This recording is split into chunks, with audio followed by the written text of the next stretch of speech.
I don't need to be, so I guess this will help me be. Unless you want me to do it again. No, that's all right.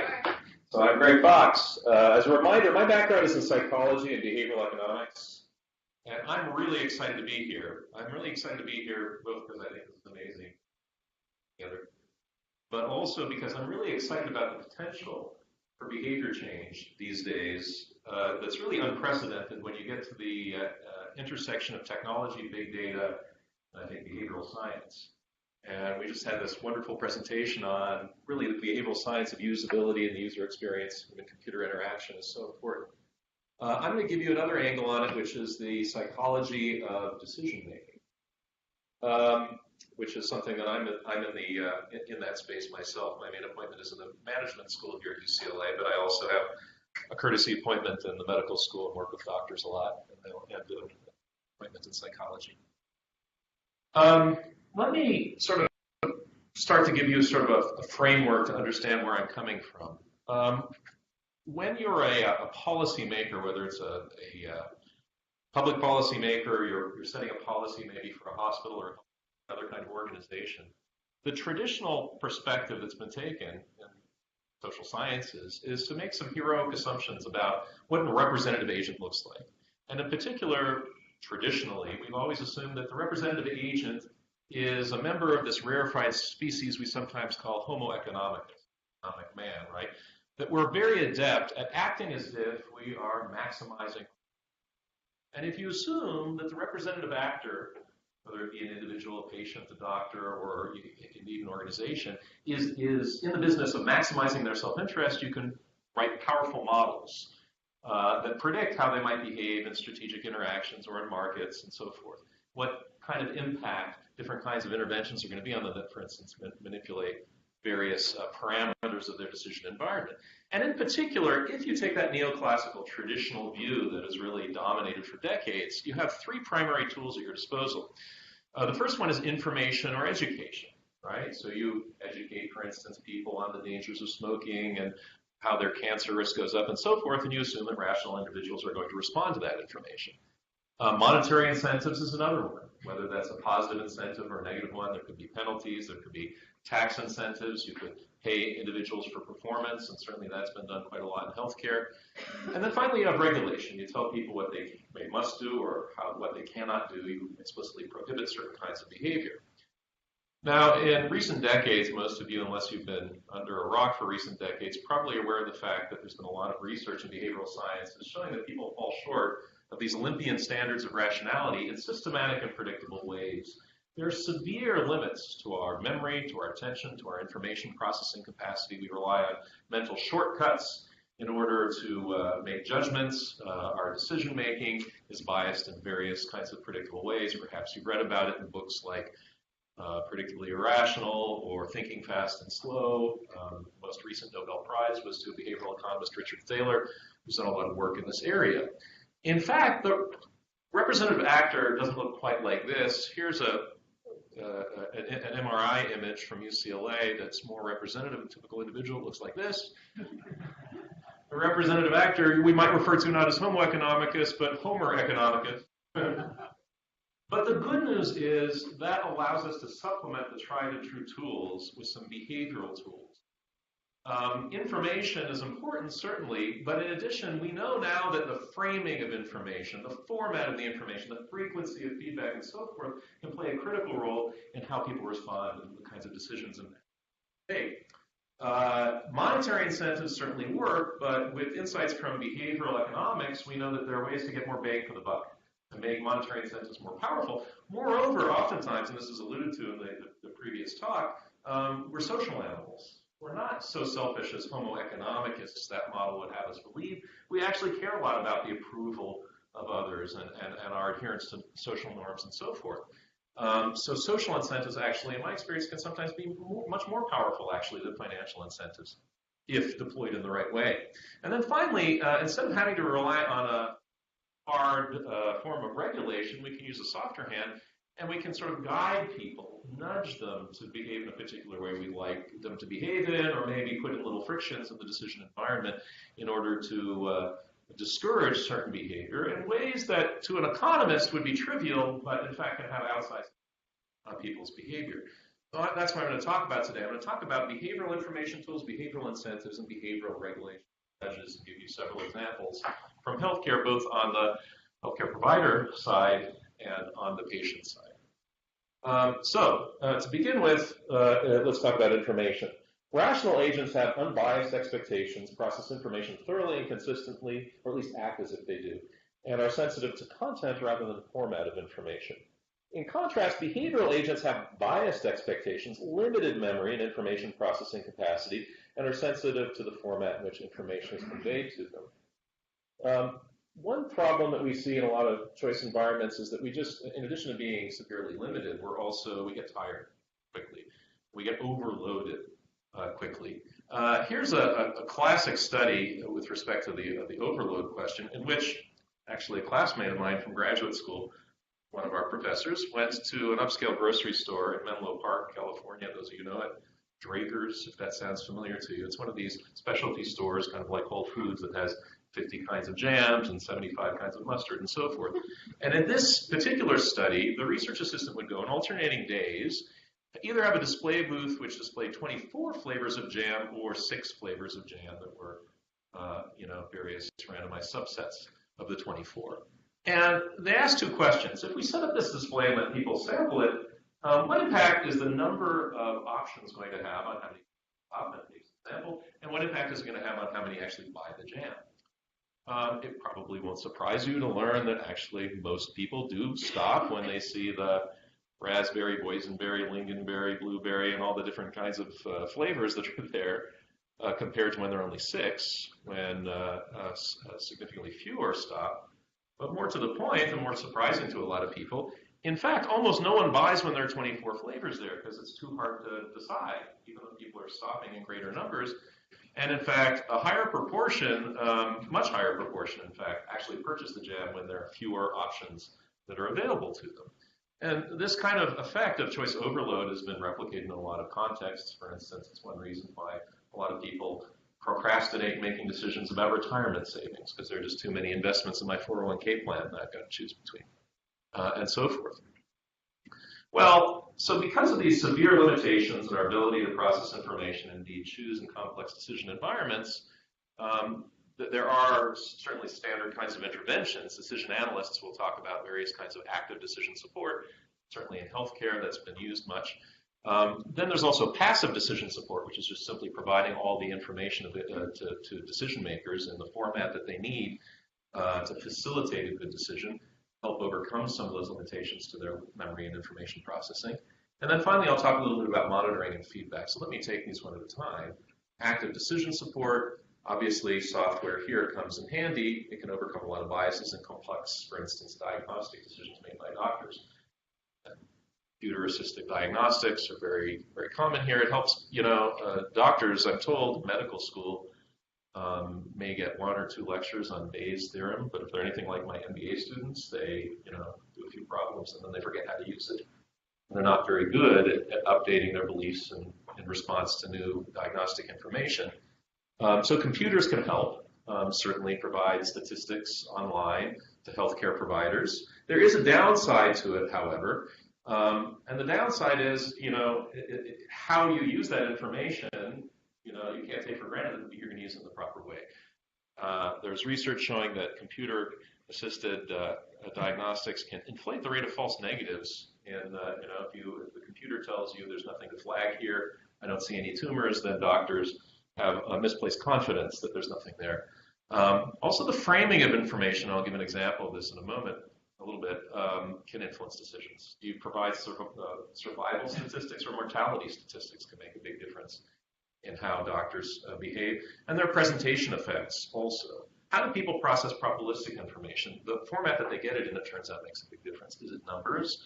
Is it a visual display that's sort of frequentistic like this? Is it the bar chart or a pie chart? It turns out that can systematically bias the kinds of decisions people make, even though objectively the information provided to them is identical. And I'm happy to talk in more detail about that offline if people are interested in that topic. So then we go to passive decision support, which may be something that's more used in the patient-facing settings.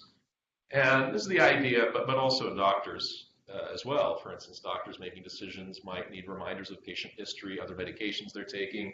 What are the treatment options? Give me a menu to remind me because I may not encounter this particular diagnosis that often, and that certainly can be helpful. Checklists, if you're familiar with the work of Atul Gawande, he wrote the book called The Checklist Manifesto, and he talks about how surgical checklists have helped reduce the rate in a lot of hospitals of accidents and mistakes. Certainly in aviation, that's been really big to have a takeoff and landing checklist for pilots, reduces the rate of accidents. So reminders to overcome those inherent limitations are quite helpful. But how you present that information, reminding people of or instructing people, makes a big difference. Sometimes it's a little bit too complicated for people to actually, in a practical sense, use.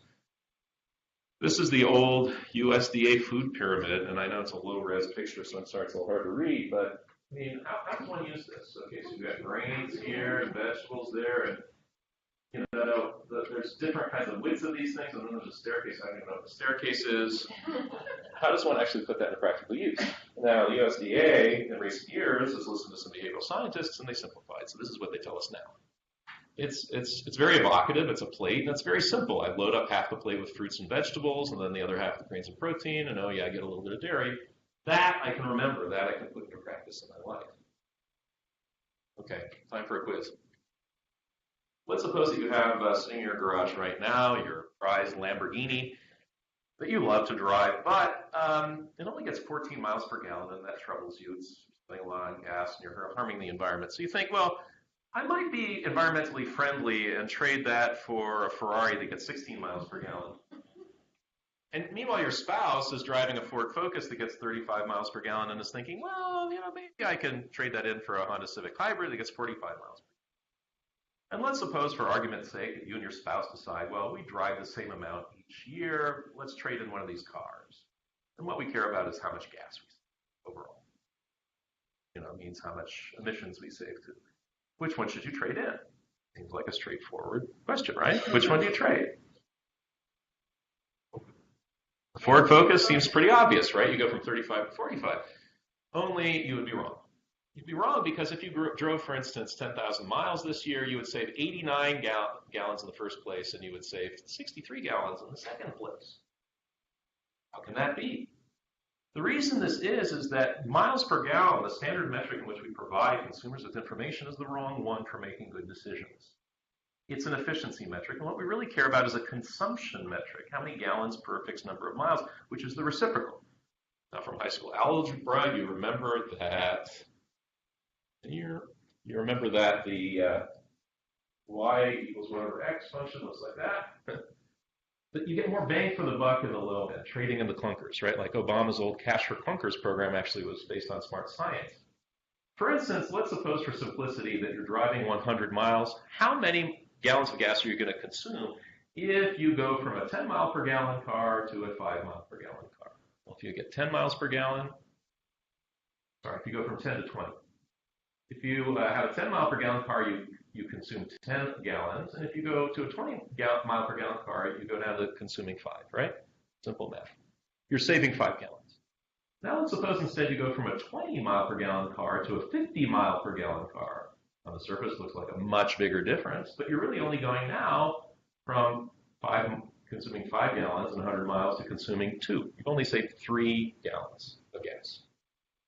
So the problem here is we're providing consumers with the wrong kind of information. This was the old EPA stickers that you saw in cars until 2013. It's simple, I'll give it that, but it's all miles per gallon. This is the new one that the EPA implemented as of 2013, cognizant of the behavioral science that had been done looking at this MPG illusion. Now, the bad news is it's more complicated and harder to use. But the good news is, at least now you got information on cost savings, gallons per 100 miles, annual fuel costs that are more useful information for consumers to make wiser decisions. Okay, so from energy and the environment to the health domain, what about the information we provide consumers about calories? There's a group from Carnegie Mellon University that went out into their research van into Pittsburgh area, and they asked people to fill out a short survey, and in return they got a snack for free.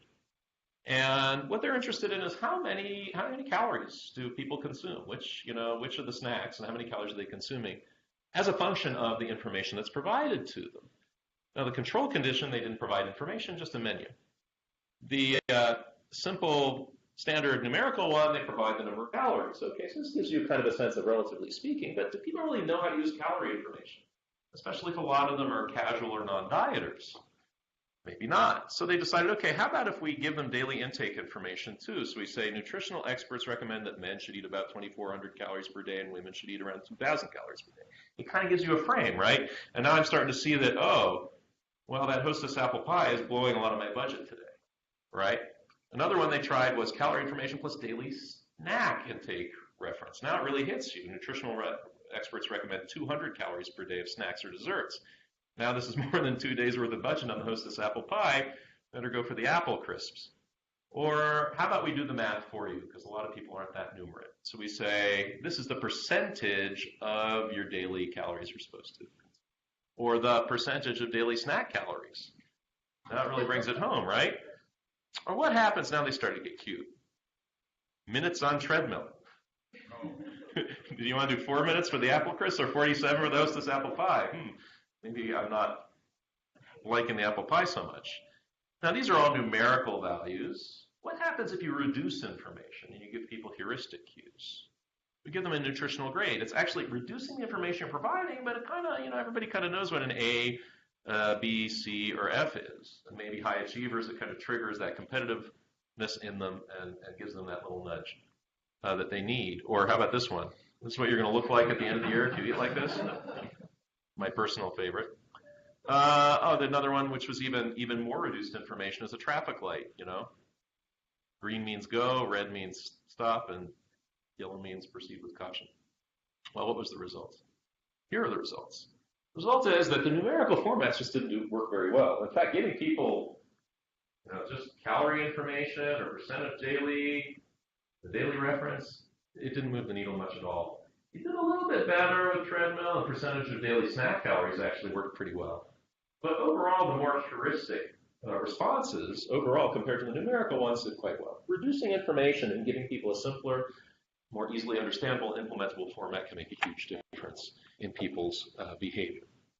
I mentioned that framing matters, and I'll just mention one famous study that was done with doctors making decisions where they present information concerning a surgical decision.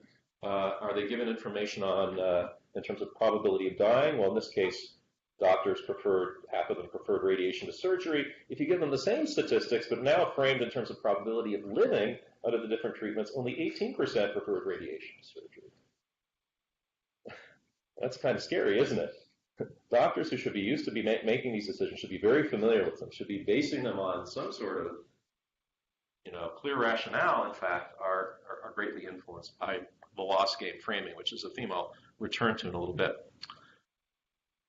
How we monitor and how we provide feedback, the kind of information that we collect and communicate is really important. Of course, we can directly monitor provider behavior, and feedback can provide an incentive and opportunity for them to change.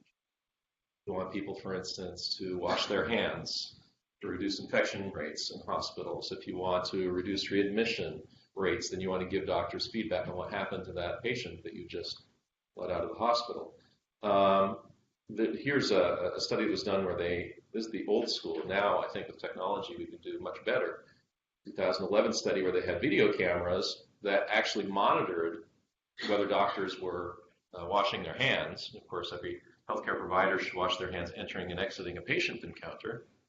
And they were provided group feedback on a board that was displayed in the hospital. That had a huge impact immediately, taking compliance rates from a sort of a woeful 10% almost overnight to about 90%. Now imagine with mobile applications how easy I really want to do this study, how easy it would do to change the culture in a hospital very quickly. Okay, feedback protocol. Yeah, we often miss opportunities. In a lot of healthcare settings, we miss opportunities to collect information and give feedback to people that would be learning opportunities because there's an incentive in a lot of environments not to report particularly adverse events, things that are near misses. You guys remember when Captain Sully took off from LaGuardia Airport and had a double bird strike, lost both engines, hitting flocks of birds, and then heroically landed the plane on the Hudson River, saving all the souls aboard. What's interesting about this case to me is that the FAA had voluntary reporting standards for a long time, up until that time. If you have a bird strike, you can report it or not report it. Now think about the missed opportunity. If every time you have a bird strike, most of the time you only lose one engine, you land without any major incident. If you collected that information all the time and then you'd have a database, it would help you predict under what weather conditions, what time of year, which airports, which runways and so forth are you in greater danger. So you'd be able to monitor for that. Well, by that same token, I was speaking a few years back with an anesthesiologist at UCLA who said, in a clinical setting, when I try and teach the new interns and residents about extubation after a procedure, they often make a mistake. What they do is they extubate prematurely, and what happens? Well, most of the time, the patient sort of gags for air, and most of the time, you can reintubate with no incident. But once in a while, it's bad news, and you can't. And you have to do an emergency tracheotomy. Really bad outcome. Why isn't it that there's a protocol that every time you have a near miss, you have to report so that you can collect that information and provide feedback and learning opportunities? We would do much better in our healthcare provision. So collecting information, providing feedback can be very helpful. It's also important to remember that the timing in which you provide feedback to people makes a difference.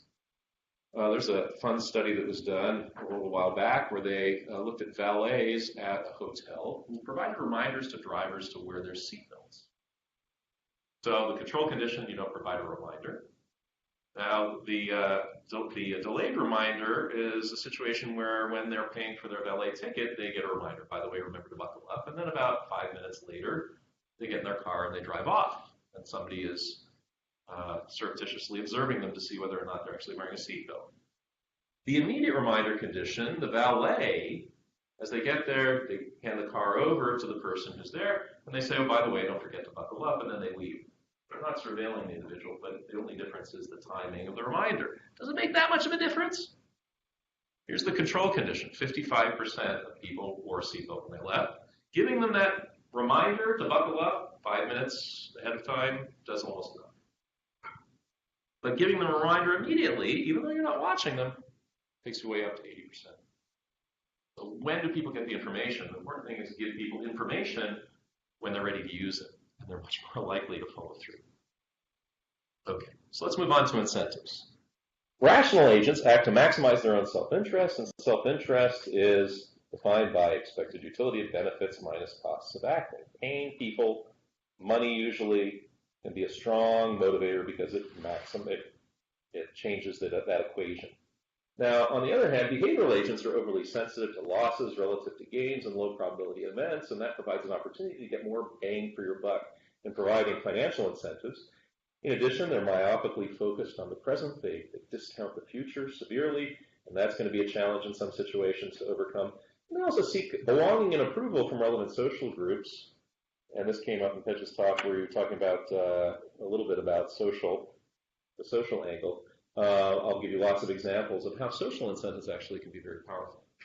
So let's look at this. Behavioral incentives. I'll talk about probabilistic incentives, loss aversion, pre-commitment, and social incentives. The financial ones really come from the landmark work in behavioral economics that really laid the foundation for it, called Prospect Theory. It's a paper by these Israeli psychologists, Daniel Kahneman, won the Nobel Prize in 2002, and Amos Tversky, as my late graduate mentor.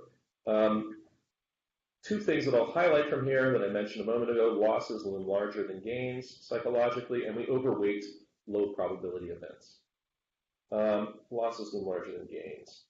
There's a study that was done where teachers they gave them an incentive to try and raise their math scores. One way to do it is give them a bonus. That's a standard way, right? If their students' math scores go up, give them a bonus. Another way to do it is to use this loss aversion notion. And that is, give them the money up front, and then say, if your students' scores don't go up, we're going to take the money back. Right? Now they've sort of incorporated the money into their endowment that they got paid, and now giving it up is more painful than not winning a prize would be. And in fact, this had a big effect. In the gain frame, the scores improved by only 1%. in the loss frame by 6.9%. Huge difference. Here's a health example. Smoking cessation study published in the New England Journal of Medicine a few years ago. There were lots of different conditions, including a standard care condition, but to the point here, one of the conditions they paid people interested in quitting smoking $800 over time if they actually could chemically determine the person had indeed stopped smoking. And another one here, they used kind of a version of this loss aversion thing. They made the patient give $150 up front. That's their deposit, and then they would get that back plus up to $650 reward if they quit smoking. What difference does it make when you frame it that way? In fact, it's a smaller reward overall, but part of it involves the feeling of loss if they fail. Here's the effect that it had, and I'll say this with the caveat, it's not on an intent to treat basis. This is based on of those who accepted these manipulations. But nevertheless, in the reward condition, at 6 months, I think this was, close to 20% success. In the deposit condition, more than 50%. Maybe huge difference. Okay, so what about losses looming large, overweighting of low probability events? This is why people like gambling. They tend to be risk-seeking in some situations because I've got a small probability of winning vast riches. I overweight that small probability. I also tend to be hyper-risk averse in some situations involving insurance purchase, right? So I pay a premium to insure against some loss of consumer electronics I get at Best Buy or what have you. Okay, in this particular study that was done by Kevin Volpe and colleagues at Penn, they were interested in warfarin adherence among patients. You know, adherence is a real problem, especially among a lot of elderly patients, mentally ill, and so forth. In this case, what they did was they provided patients with a pill box, and the pill box was connected to the internet. It had different compartments for each day of the week. And the researchers, therefore, would find out if the patient opened up a pill box on a particular day, so they would know if they opened it up, and they would assume that the patients, if they opened the pill box on that day, actually took the medication. How do you incentivize them taking the medication? Well, you could pay them a few bucks to do it every time. But what these guys did was they assigned them a 2-digit number, and then they told them, if we're going to draw a 2-digit number every day, and if you match both digits, you get $100. If you match only one of the digits, then you get $10, right? So notice that this is, actually, there's a lot of savvy psychology baked into this. Part of it is the tendency to overweight a low probability, right? We are more incentivized by a 1% chance of $100 than we are getting $1 for sure. Secondly, it uses a little bit of intermittent reinforcement here, right? We just heard about that in the last talk, in the sense that, it's like slot machines, right? If a slot machine only paid off the grand prize, once every 3 years, nobody would be sitting there in front of the slot machine. Every once in a while, you have to give a little bit of a smaller reward. So it does that. The third thing is it actually kind of leverages loss aversion in the sense that I'm going to find out if I missed out on $100 because I'm going to be told, oh, you would have won $100 today, but you didn't open your pill box. Sorry. What effect did this have? This is actually not measuring compliance. It's measuring actual blood levels and the percentage of time they were out of range. And indeed, from in the protocol that I just mentioned, from before to during the intervention, it had a substantial effect, about 25, 30%. In reducing the percentage of the time that the blood was out of range. So it seemed to be very effective. That's the good news. Bad news is, post-lottery goes back to what it was. But I am told that an expected value of $3 a day, assuming they take their medication, is actually less expensive than the costs of treating the illness and the negative health effects of not taking medication. Okay. Present bias. I mentioned that we tend to be more incentivized by things in the here and now than things in the future, even the near future. And that's okay to some extent. In economics, it's okay to and be rational to discount the future. What's not rational is how much we kind of asymmetrically discount anything that's in the future, anything that's like after today, let's say. Here's a data from Richard Thaler we collected many years ago. He asked MBA students, I believe it was, would you rather have $50 in 52 weeks or $55 in 53 weeks? What do you think most of them said? Yeah, I mean, think about it. You get 10% return in 1 week. That's a terrific rate of return, right? Then he asked, what would you rather have, $50 right now or $55 1 week from today? What do you think most people? Yeah, they take the 50 right now. That's weird because you still have that same opportunity to get 10% in a week. And it's even worse than that because it represents what behavioral economists call a dynamic inconsistency. You know, I could give you this first choice here, right? And maybe you pay a little premium to get the money later. And then I wait 52 weeks and I say, you know what? I know a year ago I asked you this question. I'm going to give you another option. Do you want to change your mind now? And people change their mind. And that's not admissible under classical economics. So we tend to be very much in the here and now. We tend to be very impulsive as a result. And, we say, I'm going to diet or I'm going to quit smoking, and then the opportunity comes to take another drag or have the dessert, and you can't help yourself. One method that's been used is to some success. This is a website designed by behavioral economist Dean Carlin, who's now at Northwestern, tick.com. You take out a commitment contract on yourself. So if I want to quit smoking or lose weight or whatever it is, stop doing whatever a particular behavior or start doing a particular behavior, what I do is I give them my credit card. I put down a deposit. I name a referee. That referee is maybe a friend of mine or a relative who verifies whether or not I actually complied. And if I didn't, the money goes to a designated charity. There's another version of it that's even more devious, which is you can select an anti-charity for greater motivation, right? Like, the American Nazi Party or something like that, right?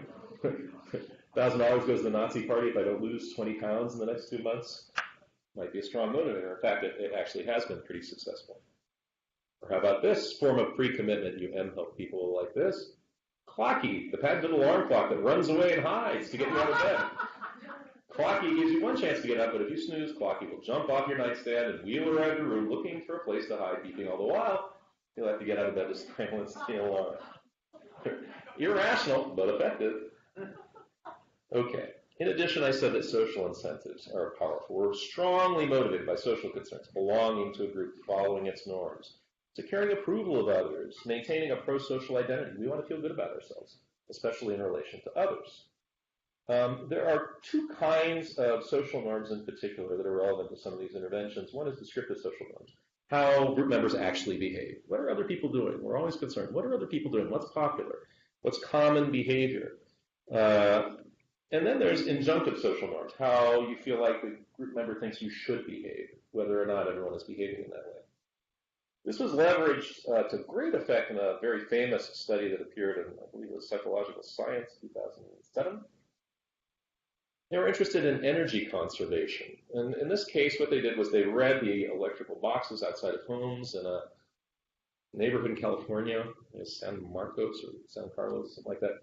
Anyway, obviously half of the households were kind of energy hogs. They consumed more than the median amount of energy in the previous month.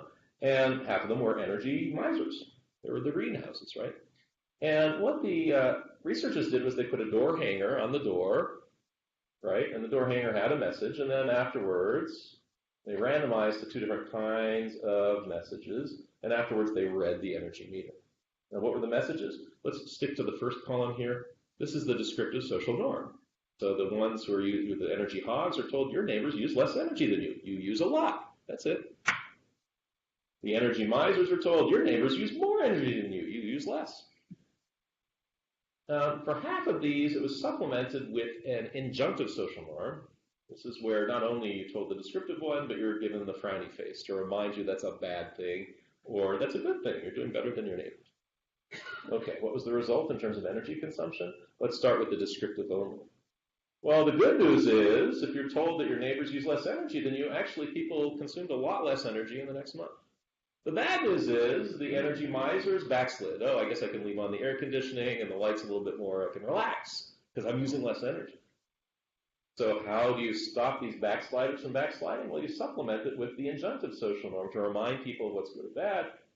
In the case of the energy hogs, it makes them feel even worse and try even harder and save even more electricity. In the case of the energy misers, it significantly backstops. It stops them from backsliding. And, this particular model, actually this paper was read by some enterprising individuals who used it as the basis of forming a company called O-Power. Last time I checked, a few years ago, after they went public, they and a market capitalization of more than $500 million. It's ridiculous. So they go all over the world using these kinds of feedback to consumers working with energy companies and other corporations who want to conserve energy. And it's been quite successful and scalable and persists over time.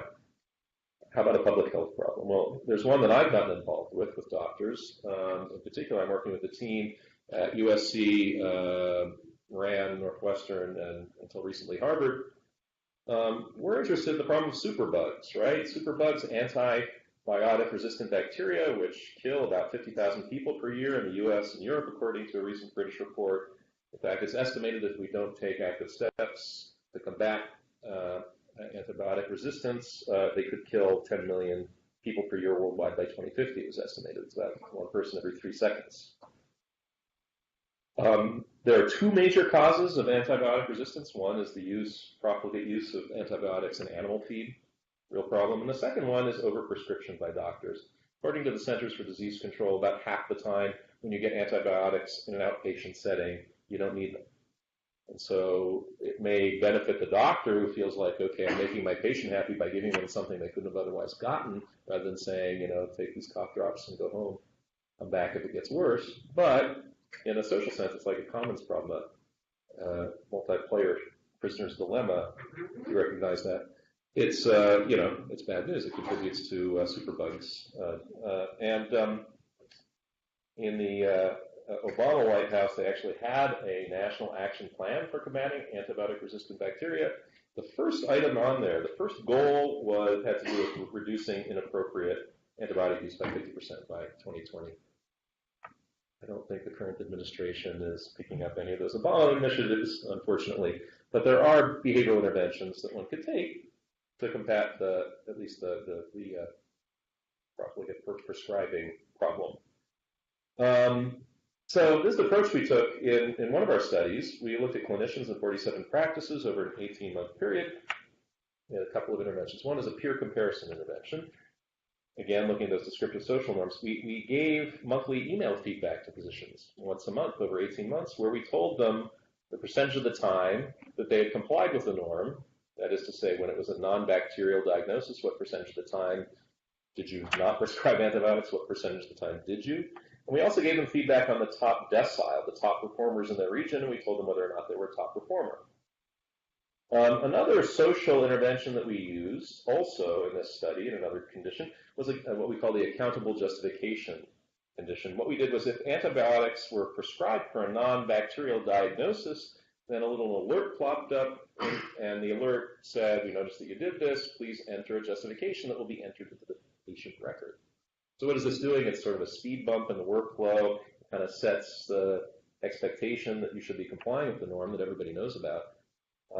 In addition, importantly, it introduces social accountability, because I know that my colleagues are going to be reading this cockamamie explanation.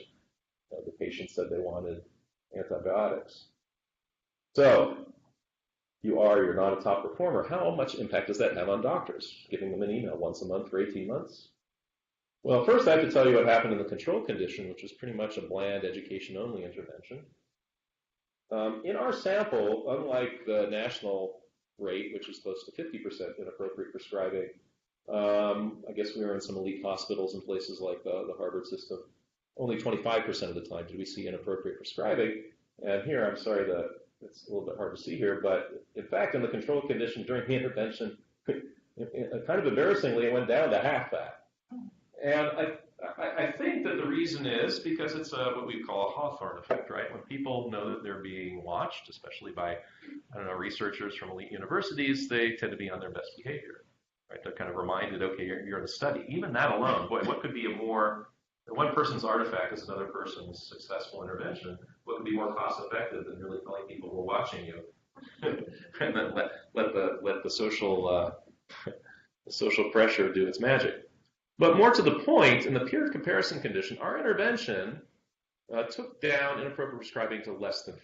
So it was far more effective than the control condition alone. Importantly, we just published a paper in JAMA this year, which is the 12-month follow-up. What happens after you unplug this and see what happens to their behavior? This was the only condition, actually, where there was no backsliding. It actually was persistent. And I think the reason it persisted is because it was an intervention that acted on people's self-concept or identity. right? So they feel like, okay, I want to be a top performer. I'm a top performer now. I'm going to keep on doing that. But the accountable justification one also was effective. Here is an image, right, from the EHR. Prescribing antibiotics for likely viral diagnosis. Please enter justification in that's going, right? What happens there? It's almost as effective as the one I just showed you. Put them down to just over 5% after 18. Okay. So social accountability actually counts quite a lot, and there are lots of opportunities to do that, of course, in the mHealth domain.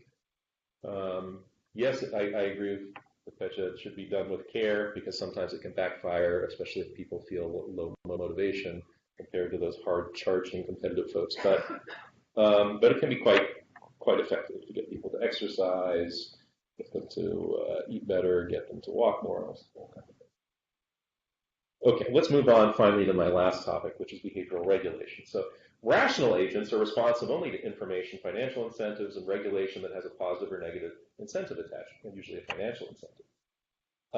Behavioral agents, on the other hand, are responsive to nudges that facilitate a desired behavior without prohibiting other options or significantly altering important information or economic incentives.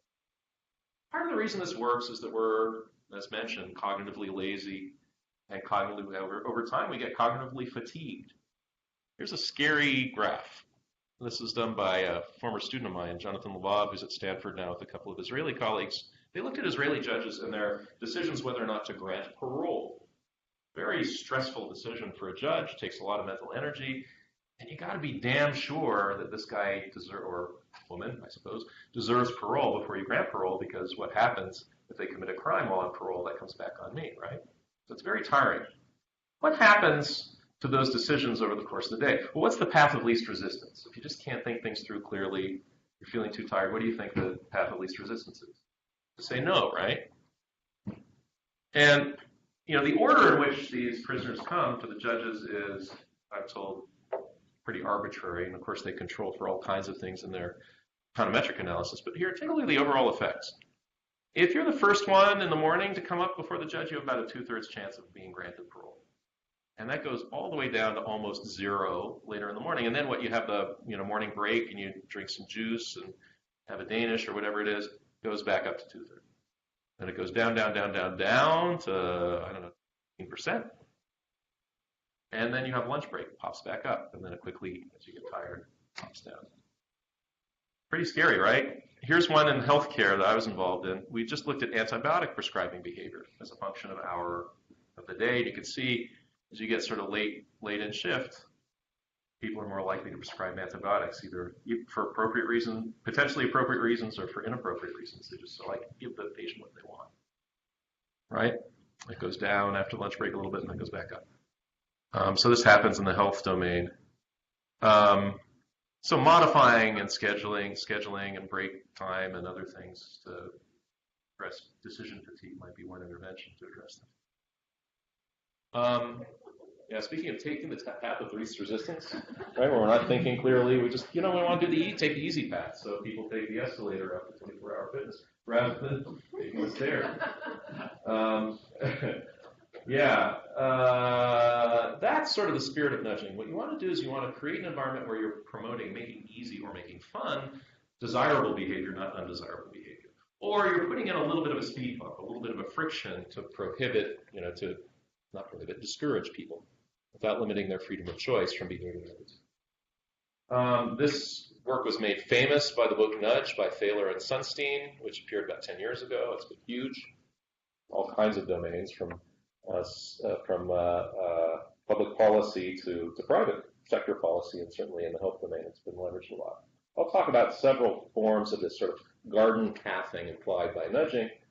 Channel factors, selective exposures, smart defaults, ordering and partitioning, limits and time. And start with channel factors. Channel factors is just an old idea from psychology that if you want people to behave in a particular way, make it easy for them. Now, economists talk about transaction costs and how that influences behavior, but the fact of the matter is that kind of undersells it. Because sometimes really minimal kinds of behavior that requires just another extra step can make a huge difference in terms of whether somebody complies with a particular desired behavior. You want somebody, in the old days, you want somebody to order a magazine or return a warrant. I just got a warranty card for some product we ordered at home. The easiest way to do it is just make it really easy for them to put in minimal information and then drop this already addressed and stamped envelope in the mail, and they're more likely to follow through than if they have to do the extra step of finding a stamp or entering in the address. Here's a recent one that's gotten a lot of attention among the behavioral economists, which is how do you get people to take advantage of the federal program for which they're eligible, this FAFSA program, which gives them money to support college education among low-income households. Well, here's what you do. In this particular study, they ran an H&R Block, and they looked at people who were getting their taxes prepared whose income was low, so they were eligible, and they had someone in the proper age range without a bachelor's degree, right? And what they did was there was a control condition, an information condition, and here's the important thing: they auto-filled out the FAFSA form, because if you're getting your taxes prepared, then all that complicated information needed to fill out this 10-page form is there at your fingertips, so it's really easy to automatically complete it. What impact did that have on people's performance? Well, I'll tell you. It had a pretty huge effect on their actually submitting the FAFSA form. But more than that, they were much more likely to actually matriculate and have somebody complete at least 2 years of college. It's a pretty cheap and scalable intervention, and it can have a big impact on people's lives. And you can imagine in the health domain, scheduling and just making it easy to fill out forms and access particular health programs can have an outsized impact on people's life. Selective exposure, another subtle one that's been looked at people who look at the psychology of eating and dieting. Brian Wansink at Cornell wrote a great book called Mindless Eating where he describes a lot of his clever experiments. For instance, he did some experiment where he had people in a conversation eating soup, and they had this soup bowl that would automatically fill up. It would refill because there's a tank under the table. And if they had the refilling bowls, they ended up eating much more soup, right? So we do all kinds of mindless things. I'll just mention a couple more, like one where they went to a large company and they put candy on a secretary's desk and they would refill it if they would consume the candy. It made a difference if the candy bowl was clear versus opaque, right? They consumed a lot more candy if it's right there in front of you, and every moment you look at it, you have to, engage in self-regulation. Well, over the course of the days, you get tired, and eventually you're going to say, right? But if you don't have to look at it, then you don't have to make those hard choices. You don't deplete your limited ability to self-regulate. Another version, they put the candy either on the secretary's desk or on a filing cabinet a few steps away. It made a difference in terms of how much candy they consumed, because if you have to go to the effort of getting up, you're less likely to consume it. So thinking about convenience, propinquity, like I say, these channel factors is really important. And as Wansink says, in the case of you want to get people not to eat things they shouldn't eat, it's not about, helping them focus their willpower. It's about removing the necessity of them to exercise willpower, right? Reducing the amount of times they need to do that. Modifying the clinical environment is really important. Maybe this is apropos of the previous talk, too. Where do you place things? You want people to wash hands. Clinicians, when they go into the room, don't put the sink way in the back, right? Here's one's a soap dispenser, one's sanitizer. It's very confusing. What do you do? Do you refill the hand sanitizer? Well, if a flag goes up when it's empty, you're more likely to. Interestingly, you put a mirror there, and now people sort of see themselves and think, oh, yeah, I should be washing my hands. So a lot of things you can do to modify your clinical environment that can make a big difference. Defaults is a big one, and defaults were mentioned as the basic setting in a particular, software application or technology. And I think you alluded to the fact that people don't typically change their defaults much, and this is something that gets undersold. Here's a famous study that was done. It was just looking at the rate of consent for organ donation in European countries. And the difference is some European countries are like California here, they have an opt-in regime where if I want to be an organ donor, I put a dot on my driver's license, right? Others are opt-out, presumed consent. We presume that we can harvest your organs should you meet your untimely demise unless you indicate to the contrary that you don't want to be in that condition, maybe by putting a dot on your driver's license, I don't know. Now, your grandmother could have told you it would make a difference, but she wouldn't have guessed it would make this much of a difference. Take, for instance, demographically similar Germany and Austria.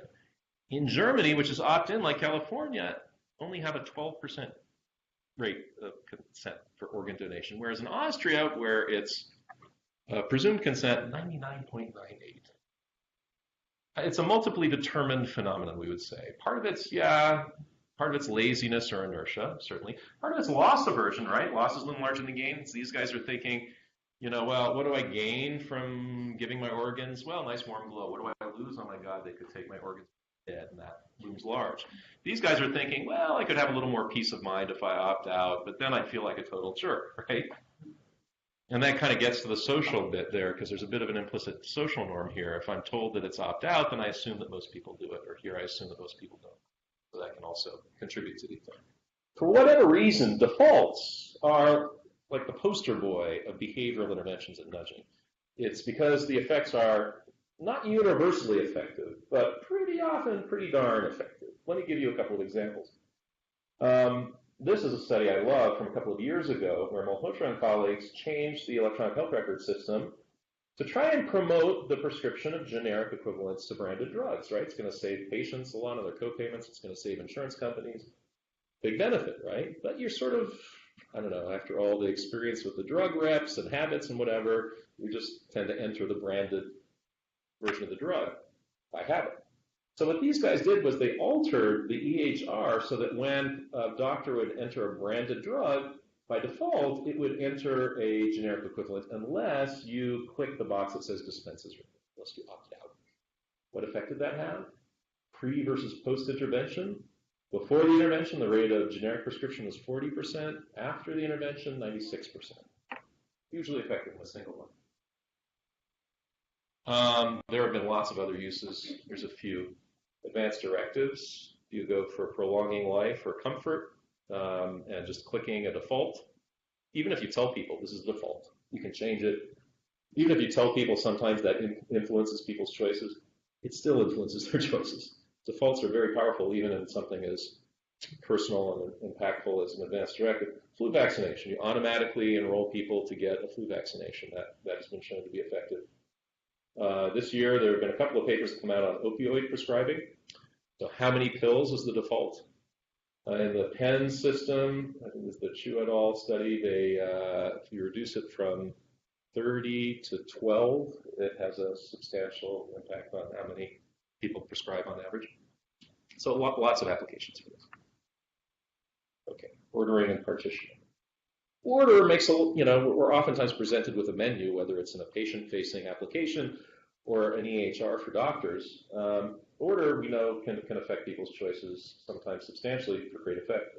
People who study voting have found that the first candidate on a ballot gets 1 to 3 percentage point boost for being at the top of the ballot. And I'll point out to you, by the way, that in the state of Florida in the year 2000, when George W. Bush won the election by a little more than 500 votes in the state of Florida, guess whose name was listed first on that ballot? Well, George W. Bush, right? Because his brother was the governor, and the governor was a Republican, so the Republican was listed first.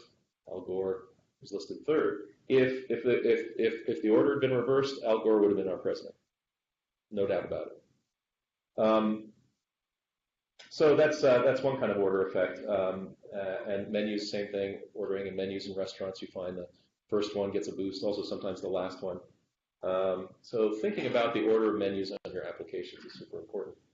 Grouping also matters. We've done some work with grouping. Here's a study we did of physicians where we presented them with a clinical vignette involving an acute respiratory infection, and then we would give them drug choices. For instance, in this one, we have 3 non-prescription and 4 prescription options.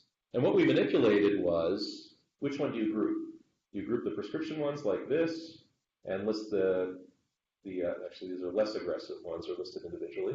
Or do you do it this way? Now, in this case, sorry, I have the language reversed. Now the aggressive ones are listed individually and the less aggressive ones are grouped.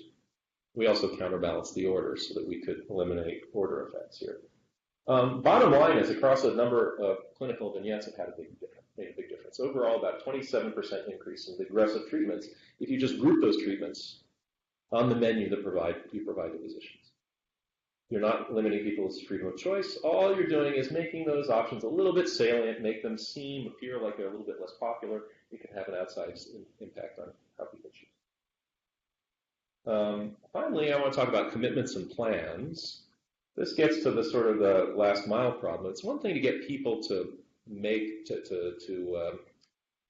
it's one thing to get people to tend to behave in a particular way, but it's another thing to get them to actually follow through on those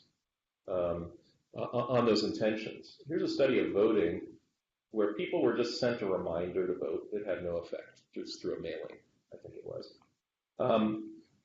If you get people to, you ask them, do you plan to vote in this election? I guess maybe this is on the phone.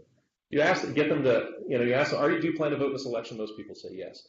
Having done so, they start to see themselves as a voter, and they're more likely to vote. But what happens when you say, okay, so do you know where your voting precinct is, what time of day you're going to vote? Just come up with a concrete action plan for following through. It can have a much larger effect. And in the voting context, this based on a simple phone call is a huge effect.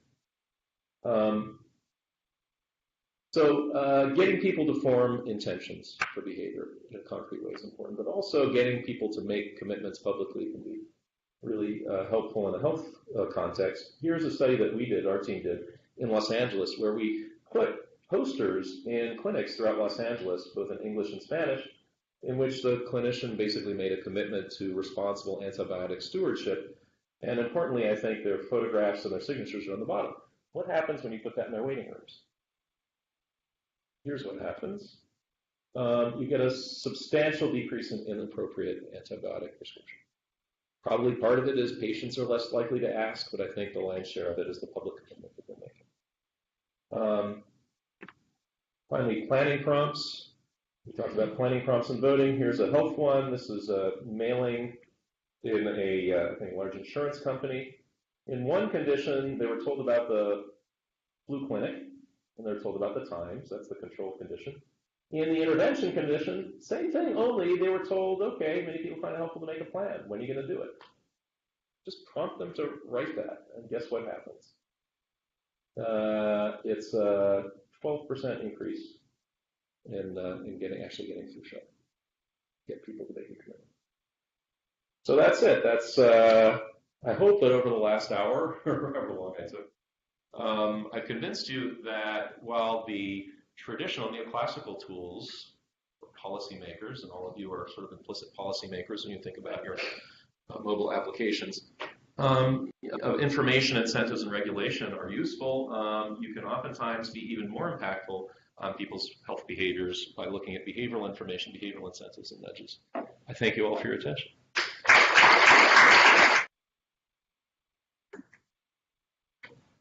Should we let them go, or do you want to ask any questions? Yeah.